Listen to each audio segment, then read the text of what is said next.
pour ceux qui ne sont pas ici, mais qui ont besoin aussi, voilà, de cette délivrance que vient nous apporter le Seigneur. Parmi donc les pratiques de l'occultisme, je voulais m'arrêter aussi ce soir sur les pratiques de thérapie occulte, ésotérique plutôt, qui sont... Je voulais vous parler du Reiki, parce que le Reiki, c'est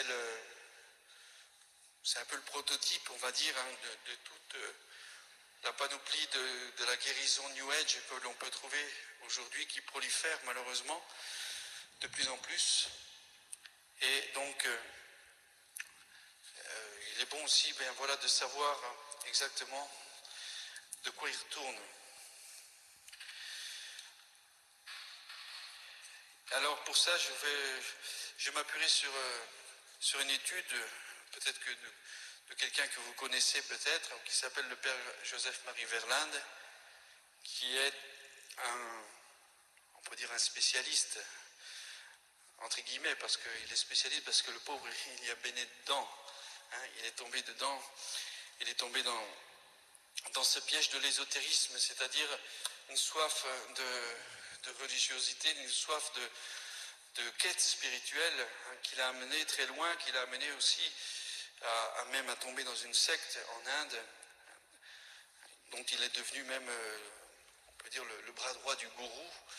Et dans cette secte, eh bien sûr, il a développé des tas de liens occultes qui lui ont, entre guillemets, transmis des pouvoirs, mais aussi beaucoup comme je le disais, beaucoup de chaînes.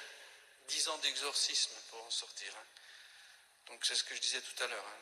10 ans d'exorcisme costaud. Maintenant il est prêtre, et donc bien sûr il met en garde, hein, contre tout ce monde de l'ésotérisme. Et en parlant du Reiki, donc un petit point donc, historique déjà sur ce qu'on appelle le Reiki, qui est une nouvelle technique thérapeutique mise au point, on va dire, par un japonais, un docteur japonais, Mikao Usui, né en 1864 et mort en 1926. Alors, il n'y a rien de certain, mais bon, selon le père Verlinde, il était donc professeur de théologie et prêtre chrétien japonais.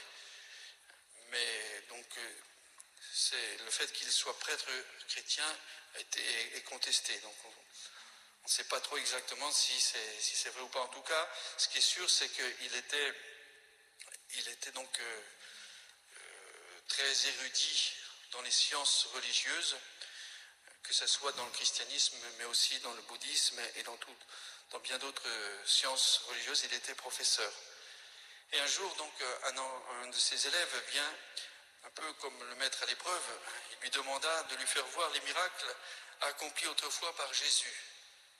Alors, eh bien, il va se mettre en quête de répondre à cette demande, et donc, il cherchera à découvrir ce qui fondait les miracles accomplis par